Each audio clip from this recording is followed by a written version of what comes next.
Good morning student. आज हम Hindi grammar में चैप्टर 3 पढ़ेंगे, शब्द और वाक्य रचना। यानी कि शब्द होते हैं वो क्या होते हैं, कैसे बनते हैं शब्द, और शब्दों से जो वाक्य होते हैं वो कैसे बनते हैं। शब्दों की और वाक्यों की रचना किस प्रकार की जाती है उसके बारे में हम पढ़ेंगे। तो सबसे पहले पढ़ेंगे शब्द, यानी कि शब्द। बच्चों, आप जानते हैं कि ए, मैं, न, च, क, ख, ग, घ, च, छ, ज, झ, सारे जितने भी ज्ञातक होते हैं सारे वर्ण होते हैं, और इन्हीं वर्णों का जो व्यवस्थित मेल होता है उसी व्यवस्थित मेल को ही शब्द, जो व्यवस्थित मेल होता है उससे ही, मेल से ही शब्द बनते हैं। अब यहाँ पे देखिए चित्र दे रखे हैं, यहाँ पे वर्ण विच्छेद दे रखे हैं, और इन्हीं वर्णों से मिलकर यह शब्द बन गया। तो इन्हीं वर्णों से मिलकर जो इस तरह से जो शब्द बनता है यही शब्द की रचना होती है, और यही शब्द जुड़कर, छोटे छोटे शब्द जुड़कर एक वाक्य बन जाते हैं।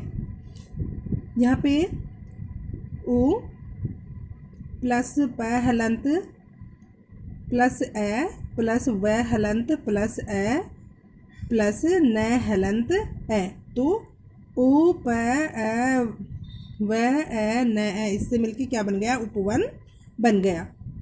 यहाँ पे दे रखी है पुस्तक, प उ स त क, यानी कि यहाँ पे पुस्तक है तो प है, प के अंदर छोटे ऊ की मात्रा है, और स है, यह पहले से ही आधा है तो इसके अंदर ए नहीं है, इसलिए यूँ का यूँ आ गया। यहाँ पे तय, तय बोलने से पता चलता है, साथ में ए है तो तय के साथ में ए है, ए यहाँ पे अलग है इसलिए इसके हलंत लगा हुआ है। यहाँ पे क है तो क के अंदर भी ए है तो क के हलंत लगा, और ये ए यहाँ पे है, तो ये सारे वर्ण मिलकर पुस्तक शब्द बन गया। नेक्स्ट इधर पतंग है, तो पतंग के अंदर क्या है, प हलंत त ग ए, तो ये पतंग बन गया। उपयुक्त चित्रों के नीचे उनके नाम दिए गए हैं। ये नाम वर्णों और मात्राओं को उचित क्रम में रखने से बने हैं। यदि इन वर्णों और मात्राओं को उलट पलट कर दिया जाए तो शब्द नहीं बन पाएंगे। जैसे उपवन, पुस्तक और पतंग इस प्रकार है। अब यहाँ पे शब्द किसे कहते हैं, शब्द की परिभाषा है, वर्णों तथा मात्राओं के सार्थक मेल को शब्द कहते हैं। यानी वर्ण तथा मात्राओं का जो सार्थक मेल होता है उसी मेल को शब्द कहा जाता है। शब्द के भेद, शब्द के कितने भेद होते हैं, सार्थक शब्द और निरर्थक शब्द। शब्दों के भेद होते हैं सार्थक शब्द और निरर्थक शब्द, दो भेद होते हैं। तो सबसे पहले आता है सार्थक शब्द। जिन शब्दों का कोई अर्थ निकलता है उन्हें सार्थक शब्द कहते हैं। यानी वो ऐसे शब्द होते हैं जिनका कोई अर्थ निकलता है तो उनको सार्थक शब्द कहा जाता है। जैसे घर, मिठाई, खुशबू, अध्यापक, पक्षी, सपना आदि सब सार्थक शब्द हैं। नेक्स्ट आता है निरर्थक शब्द। जिन शब्दों का कोई अर्थ नहीं निकलता उन्हें निरर्थक शब्द कहते हैं। यानी कि वे शब्द होते हैं जिनका कोई भी अर्थ नहीं निकलता, उन्हें निरर्थक शब्द कहते हैं। जैसे चटर पटर, चाय वाय, पानी वानी, खाना वाना, मेला वेला आदि। तो चटर पटर, पटर का क्या मतलब होता है, वाय का क्या मतलब होता है, पानी, वानी क्या होता है, खाना वाना, बेला, ये सब क्या है, सार्थक। एक शब्द सार्थक आता है, दूसरा निरर्थक आता है, तो ये निरर्थक शब्द हैं। कुछ निरर्थक शब्द सार्थक शब्दों के अर्थ को विस्तार देते हैं। जैसे ऊपर आए चाय के साथ वाय, पानी के साथ वानी, खाना के साथ वाना, और मेला के साथ वेला आदि शब्द आए हैं।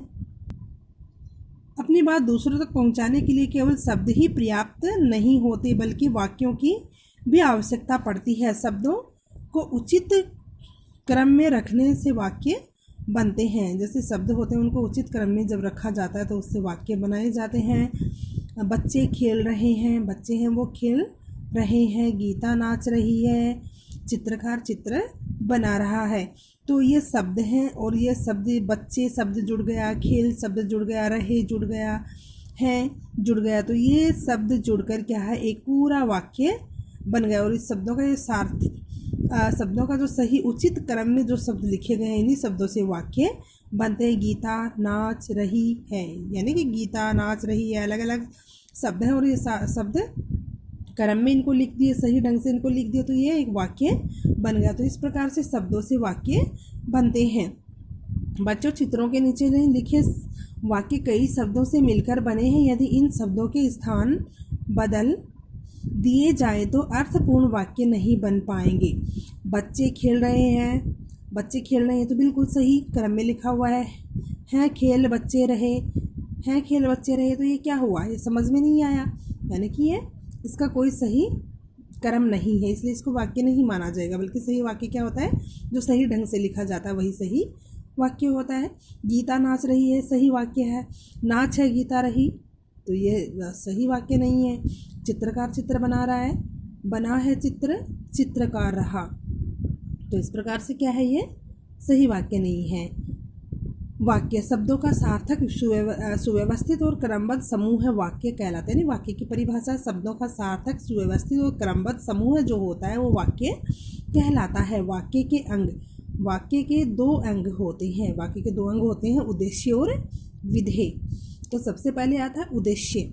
वाक्य में जिसके विषय में कुछ बताया जाता है उसे उद्देश्य कहते हैं। वाक्य होता है और वाक्य में कुछ बताया जाता है, जिसके विषय में कुछ बताया जाता है, किसी विषय में कुछ बताया जाता है तो वो उद्देश्य होता है। इसके उदाहरण देखिए, तोता पेड़ पर बैठा है, तो तोता है वो, तोते के बारे में बताया जा रहा है कि तोता है वो कहाँ बैठा है, पेड़ पर बैठा है, तो ये उद्देश्य है।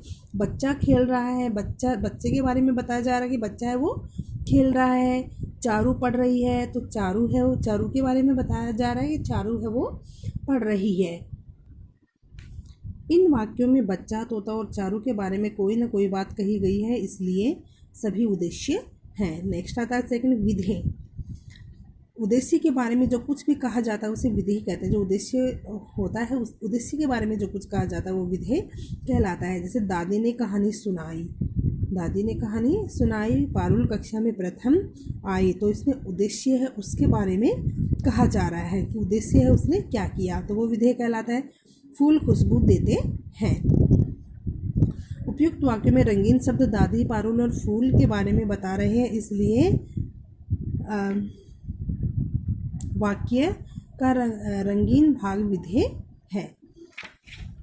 आइए कुछ और उदाहरण के माध्यम से समझे और अन्य उद्देश्य और विधेय के और भी उदाहरण हैं। जैसे गाय है, घास खाती है, घड़ी समय बताती है, अध्यापिका पढ़ा रही है, गायक गीत गा रहा है, पक्षी उड़ रहे हैं, तो ये सब क्या है, उद्देश्य और विधेय के उदाहरण हैं। तो हमने इस पाठ में क्या पढ़ा, वर्णों तथा मात्राओं के सार्थक मेल को शब्द कहते हैं।